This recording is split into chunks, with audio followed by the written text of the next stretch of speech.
Makanya saya mau hasilkan saja agar teman-teman mudah untuk memahaminya. Jadi yang pertama, hadis dhaif itu boleh diamalkan. Otomatis diamalkan setelah Anda mengkajinya. Dengan syarat yang pertama, ayyakuna fi fadailil a'mal. Posisi hadis dhaif tersebut ada di dalam keutamaan amal. Jadi kalau berbicara dalam keutamaan amal dan dasarnya hadis dhaif, Anda boleh mengamalkan amal tersebut dengan dasar hadis dhaif. Saya kasih contoh seperti hadis dhaif tentang doa-doa wudu. Doa-doa wudu itu hadisnya dhaif. Tapi dia boleh diamalkan. Boleh Anda jalankan, boleh Anda membaca saat wudu dengan syarat-syarat yang sudah dipaparkan oleh ulama-ulama ahli tasawuf dan ahli fikih, di mana tidak boleh baca doa di dalam WC, bacanya di luar, dan lain-lain. Nah ini hadis dhaif, boleh diamalkan. Kenapa? Fi fadailil a'mal. Ini posisinya di dalam keutamaan amal, itu boleh. Berarti keluar dengan kata-kata atau syarat pertama, adanya hadis dhaif harus berada di dalam keutamaan amal. Keluar dari itu adalah hadis-hadis dhaif tentang satu hukum. Itu tidak boleh. Seperti masalah kawin mut'ah atau kawin kontrak. Itu ada nikah kawin kontrak, hadisnya dhaif. Ada yang mengizinkan dulu. Ya, atau dalam bahasa Arab nikah mut'ah. Itu sudah tidak boleh sama sekali. Diamalkan pun tidak boleh. Kenapa? Karena hadisnya yang ada pun dhaif. Jadi tidak boleh lagi mengamalkan hadis dhaif. Karena bukan di dalam keutamaan amal. Itu dalam hukum. Nikah itu bukan keutamaan amal. Nikah itu ada hukumnya dan lain-lain.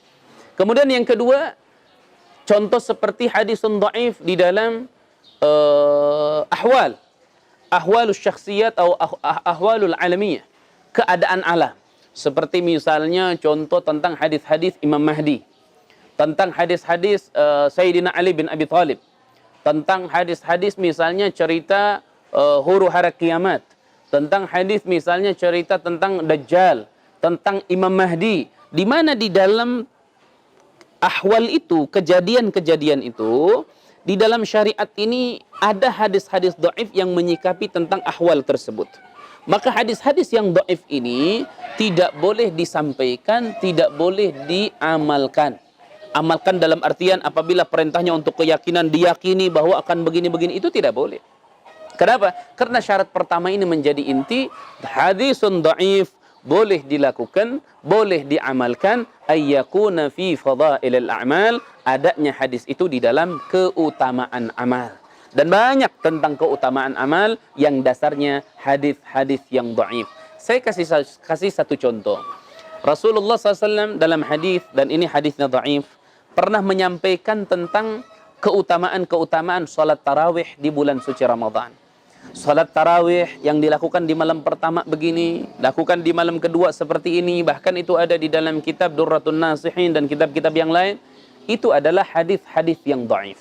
Tinggal Anda cek, ini dalam hadis dhaif ini ada apa? Oh, keutamaan amal. Silahkan Anda lakukan, silahkan Anda amalkan, tapi ini baru syarat yang pertama. Kemudian ada syarat yang kedua, alla yashtadda dha'fuh. Jangan dhaifnya itu betul-betul dhaif.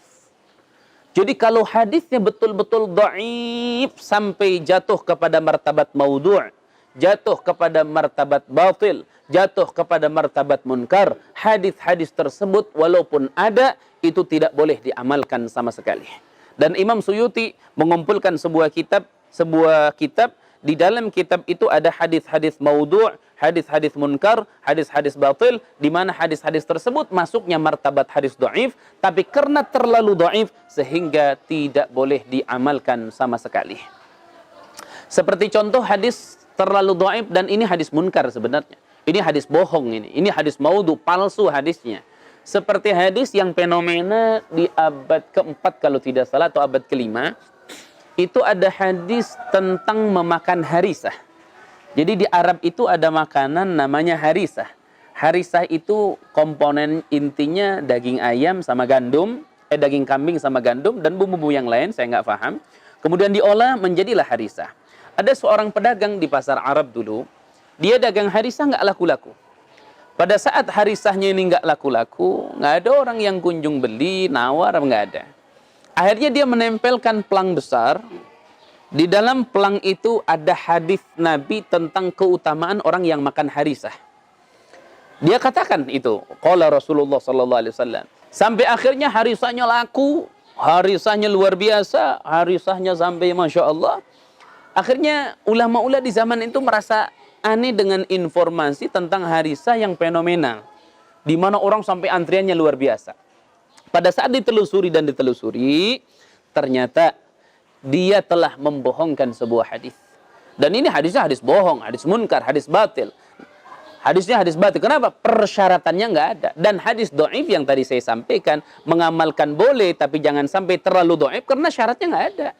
Sehingga pada saat terlalu dhaif, bisa sampai masuk kepada munkar, maudhu atau batil atau semacamnya. Nah itu contoh hadis seperti tentang harisah. Atau contoh hadis lagi seperti yang dipakai oleh orang-orang Syiah.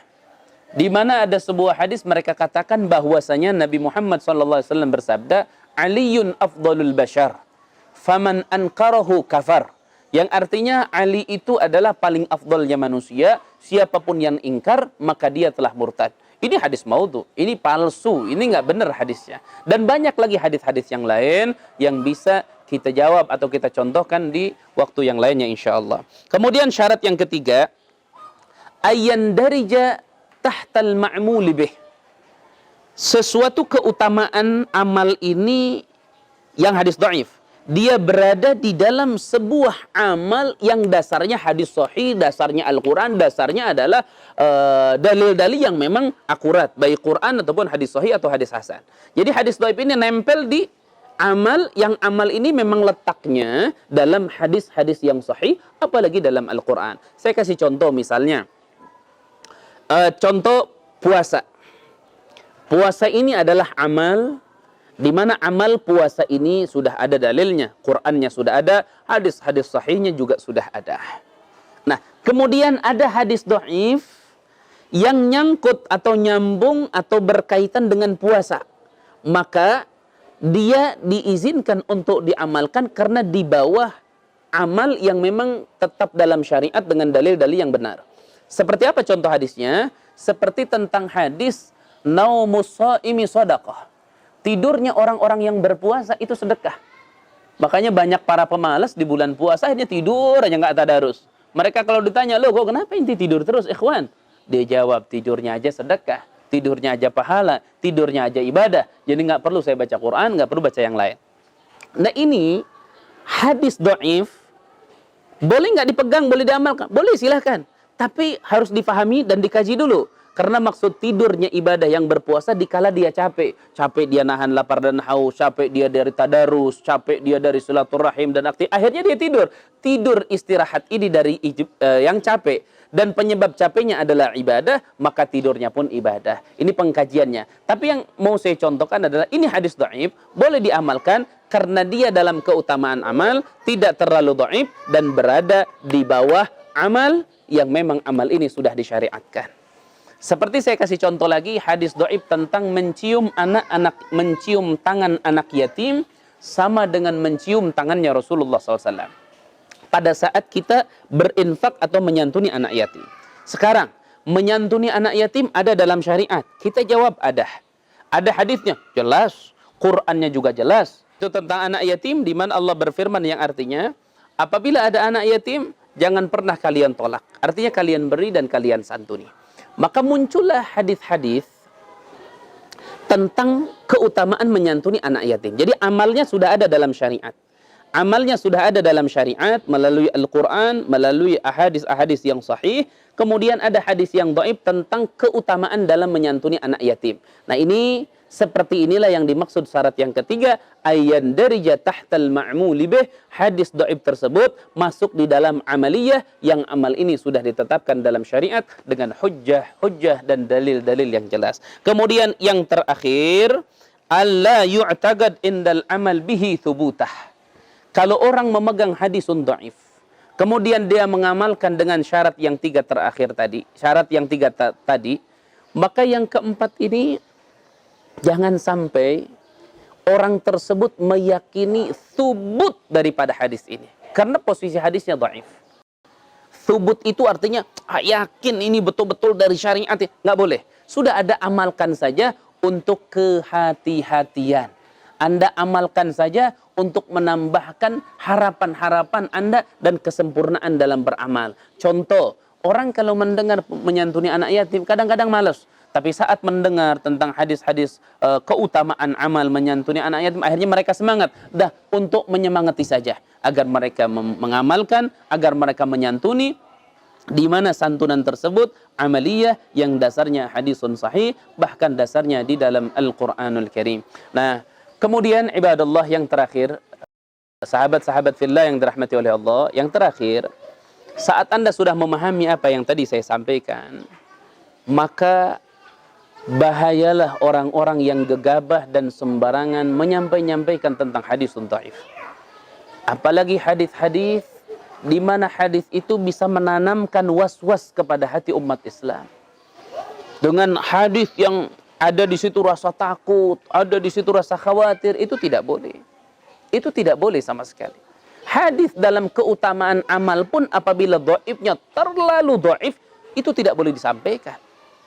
Apalagi diamalkan. Disampaikan aja tidak boleh, apalagi diamalkan. Maka oleh sebab itu, sahabat-sahabat fillah yang dirahmati oleh Allah Subhanahu wa taala, belajar dari apa yang saya sampaikan ini adalah berhati-hatilah dalam memahami ilmu hadis. Pelajarilah terlebih dahulu tentang posisi hadis tersebut.